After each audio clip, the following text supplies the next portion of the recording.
It is hella high. Might get stuck in somewhere. Oh yeah. This is the forbidden method. Hello everybody and welcome in another video. So finally it is time to actually work on some cars. Last few videos were traveling and competition, drift days and so on. And this will be an interesting car to work on because I have not yet showed it on the channel. This is my BMW E93 Cabrio.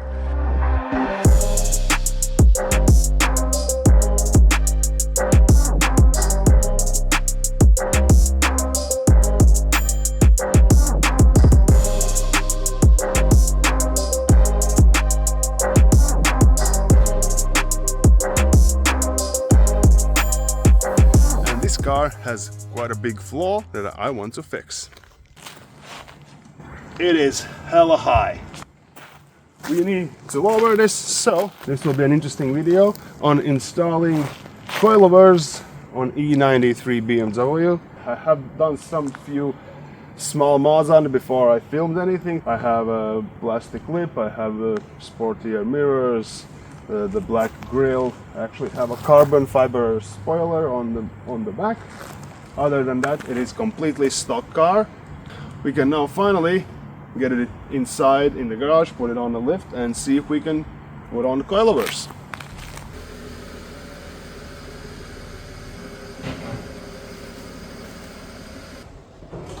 All right, so the car is inside. Let's quickly unpack the coilovers, see what we're dealing with, and then we can get the car up, take the wheels off, and see what we need to do. These are MTS coilovers for E93.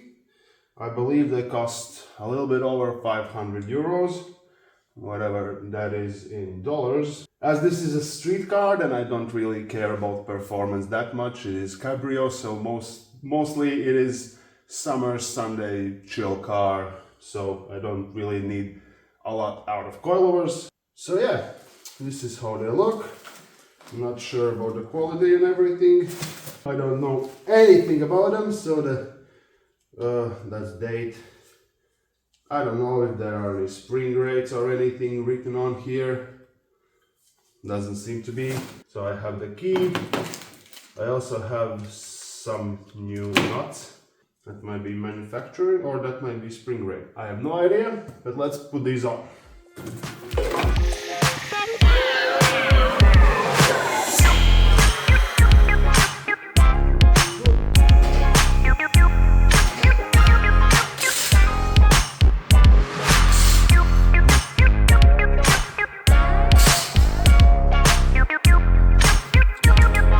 Okay, let's start with the front. In theory, it should be simple. We have the sway bar link, then we have the main screw for the whole assembly. Once that is out, we need to just push it down and then we should have a few screws only from the top. The tricky part likely will be getting it out of this assembly. So let's do this.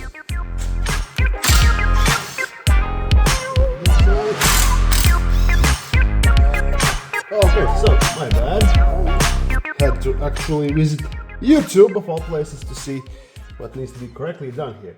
First, we need to actually also release the bushing bolts and just release them so that they can freely move. Other than that, it should be easy. So I will remove the plastic covers and loosen these two bolts. Now we can see what we actually need to deal with. We will need to undo this big bolt. Same for the front arm. We also will need to loosen this bolt. With those bolts loosened, it should just come off.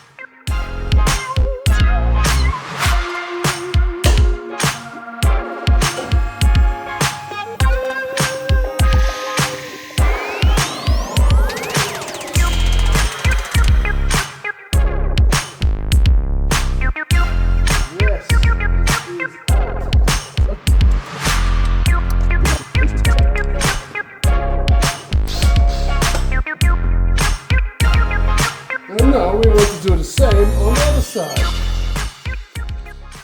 Of course, I filmed a lot of stuff on time lapse, so I'll try to explain what was going on here. I have to reuse the spring seats and top bearing for them because they do not have with those parts. They say I need to reuse the spring seat. As you can see, well, it's not going to fit here. The spring will not sit in it, and the instructions clearly state that it must sit within it. I think this might be just fine. Maybe I can just put this on and let the spring rest on this part. Seems to be meant for it. So I will only need to use the bearing. Yeah. Fuck it, why not? It'll be fun. It's set to torque it to 55 newton-meters. As you could guess, that's not going to happen.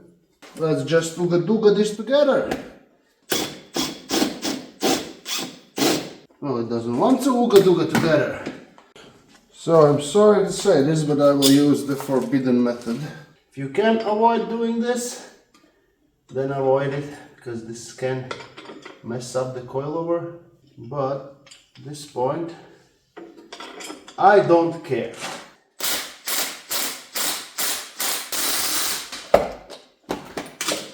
I think that should be enough.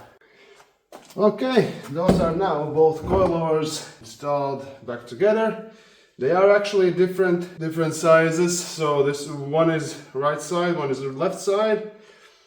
In instructions it doesn't state which one is which, so that's fun. But they have a parts code on them, and the last letter here is R, and in this one last letter is L. So I believe this probably is left side, this is right side.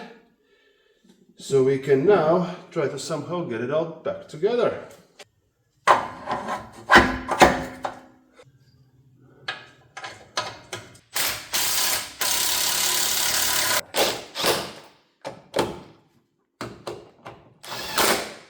Reinstall this sway bar link. And now for the rear control arm.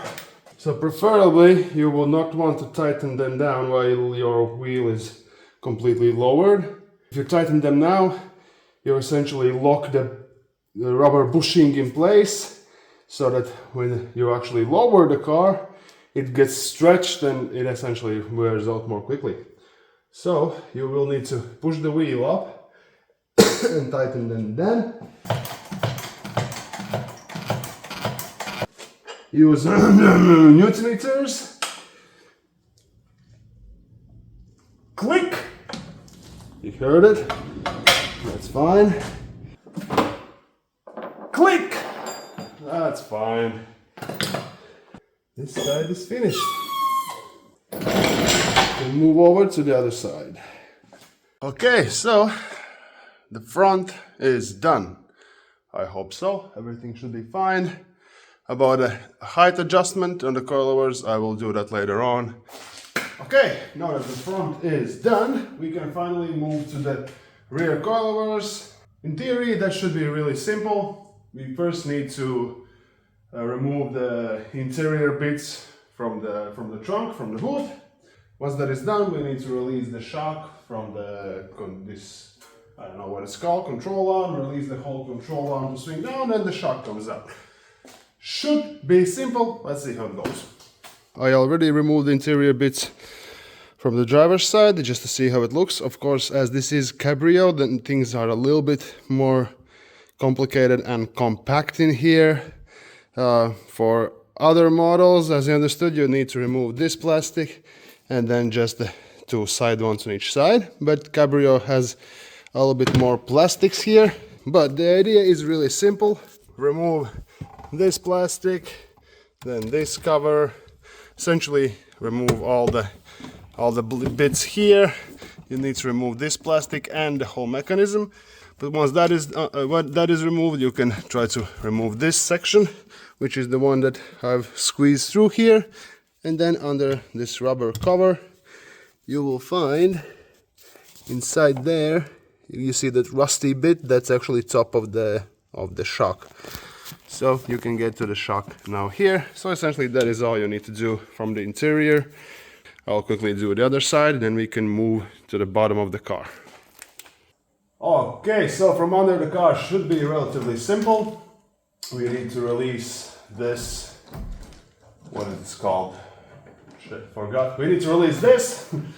From there we can release the shock itself. Of course, remember to also undo the headlight leveling system. Let's do it.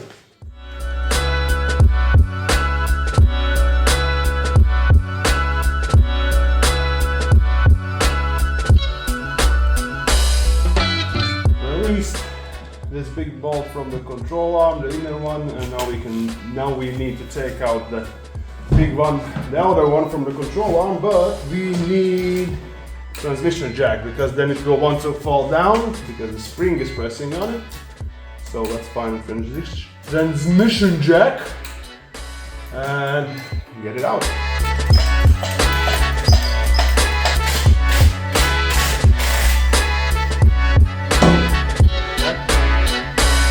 Might get stuck in somewhere. Oh yeah, that's exactly what I wanted to tell you.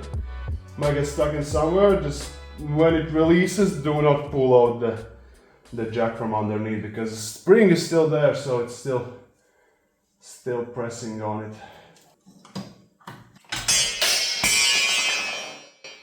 Like that.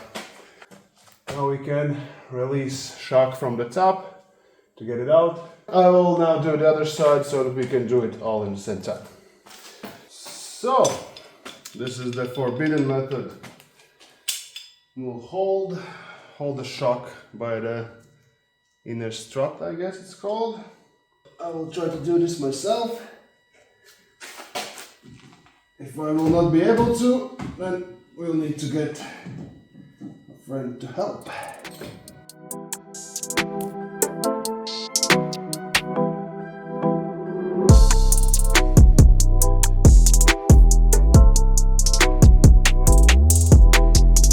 So this is how the nut looks. 16 mil.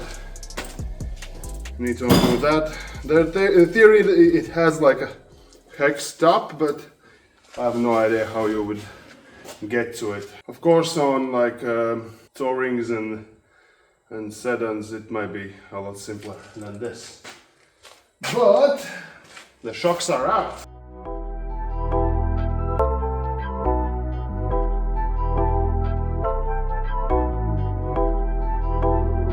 Yeah, I just use pretty much the same method, but only put a cloth in between there so that you don't actually press in the teeth in the inner part of the shock, so can't see any damage or anything on it.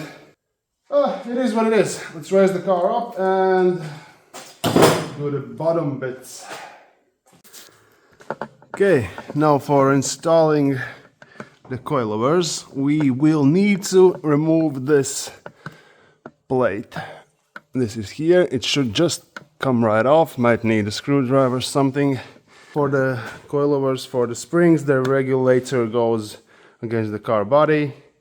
The spring flat top is against the regulator, and the not flat top is in this, let's call it control arm. And yeah, we'll use transmission jack to raise it up. Should be simple.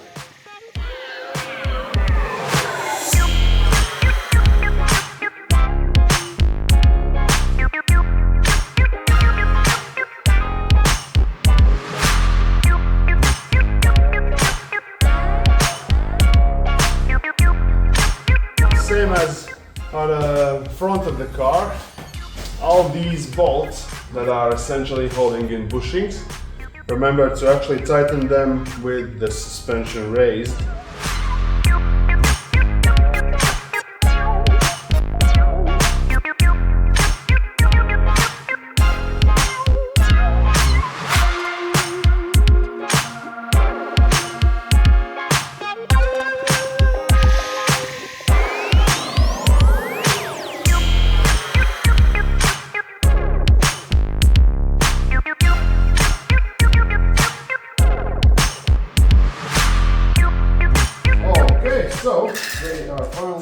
installed.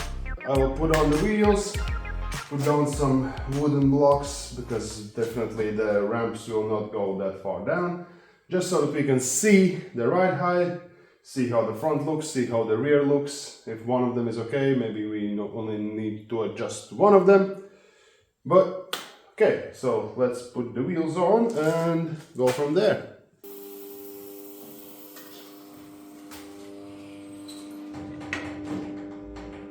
But both of them need to go lower. That side needs to go lower.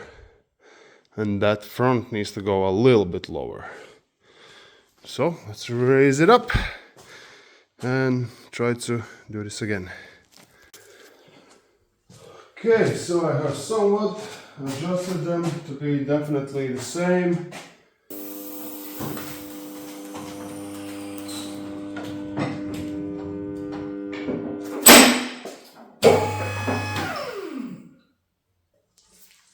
So I've actually started rolling a little bit, which is not ideal.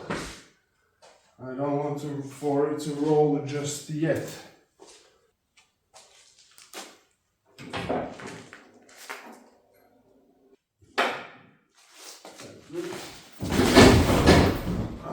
That's what I'm not. Definitely not what I wanted, so it rolled down. Oh, shit. Now it is all kinds of stuck in all the damn wrong places.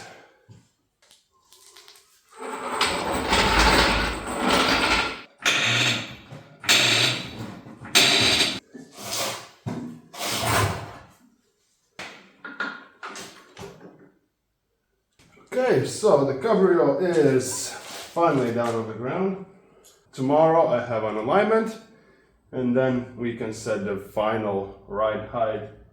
I don't think it will mess up alignment too much if we do the final one after alignment, just lowering a little bit, maybe it will turn in a little bit more camber or not, I don't know, doesn't really matter.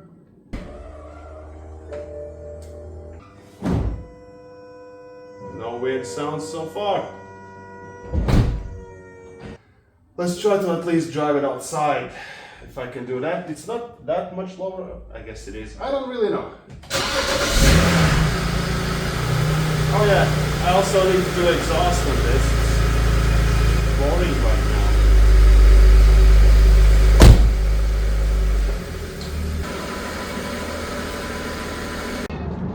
now. Okay, so just got my car back from the alignment shop. And actually where I take my car is official BMW, like not a dealer, but the workshop. And because the car is already lowered, they say that they actually can't do alignment because the system does not allow them. They do it based on specific model and the heights just do not match up. But that being said, the car actually drives semi-okay. It drives straight, does not feel to be out of place, so I think this will have to do as is for now. Let's get back to the garage and do the last adjustment for the height. Okay, let's get the car jack. Jackie, go!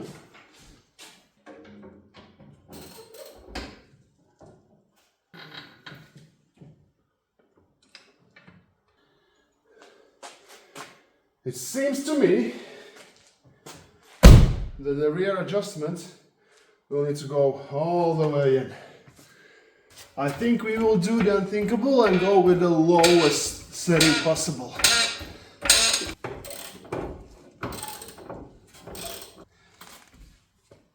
But this is as low as it will go.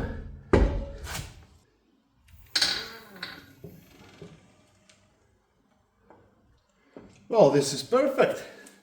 That's essentially the lowest setting. Now we can do the front and then do the other side. Should we try all the way, as low as it can go, and then go from there? That might be a good idea. Probably isn't, but I'll try that.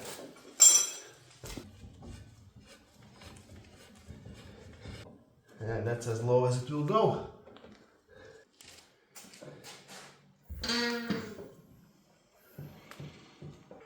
Well, it definitely is lower, and that's the lowest I will go. So I think key takeaway, at least for now, is that for MSR Coilovers on E93, probably also other E90 series, you can lower it to the maximum and then just go up if needed.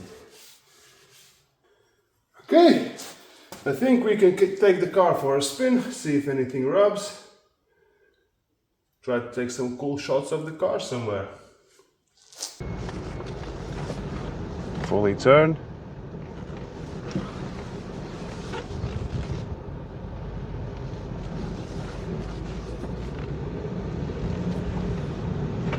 Seems fine. So I'll give the car a quick wash and then we can find some nice spot where I can film how the car actually looks now. Big up. You already know. Yeah, to Trini, you don't know. Yo, we still the same ones. When it come to chats, we don't take none. Cheese. Badman Jamaican.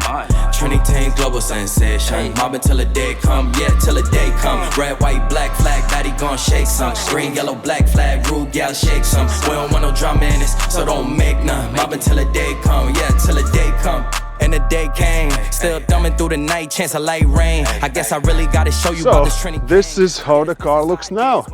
Actually, the process of installing MSR Coilovers was easier than expected and at the same time harder than expected. Like, I've done coilovers on E36s, E46s, and that's really straightforward. Here it also actually is straightforward if you look up how to do it. You need to release those correct control arms, and from there on it's simple, and those control arms are really easy to release. So not an issues there. About how they feel while driving, they feel fine, no issues at all with them. They actually are softer than expected. I expected for the drive to be a lot stiffer, but it's actually quite soft. Nothing rubs on straight line driving, on bumps, on smaller bumps, like when the car starts moving around, nothing rubs anywhere, so that's perfect. When you are turning, even in small turns or bigger lock, nothing rubs if you are like turning slowly, but if you are turning while driving and there are small bumps, then yes, you can feel the wheel arches rubbing a little bit, but it's really not a nasty rub, let's say it like that. I think the process was good, simple, and the car looks a lot better. It is not too low. It still has, like, I don't know, from the front lip, like 5 centimeters, so about 2 inches of clearance from the front lip. Of course, it is only a matter of time when that front lip will be gone for one reason or another. But for now, it is fine. On speed bumps, it scrapes a little bit, not a big issue. Yeah, what's next for the car? I don't fully know yet. I know I want to wrap the car. I have few colors in mind, but if you have gone this far in the video, it would be amazing if you would comment and suggest what colors you think works great on E90 series and on cabrios and so on. I also want to put on some aftermarket wheels, but other than that, the car is not that I use that often. You'll really only use it in summer, like on Sundays, on weekends, and when it's good weather. So there are not that much of a space where to use it. I think I will wrap this video for now. Don't know what will be the next one, but I hope that you learned something in this video. I know that I'll definitely learn something. And yeah, like, subscribe, and I hope to see you in the next video.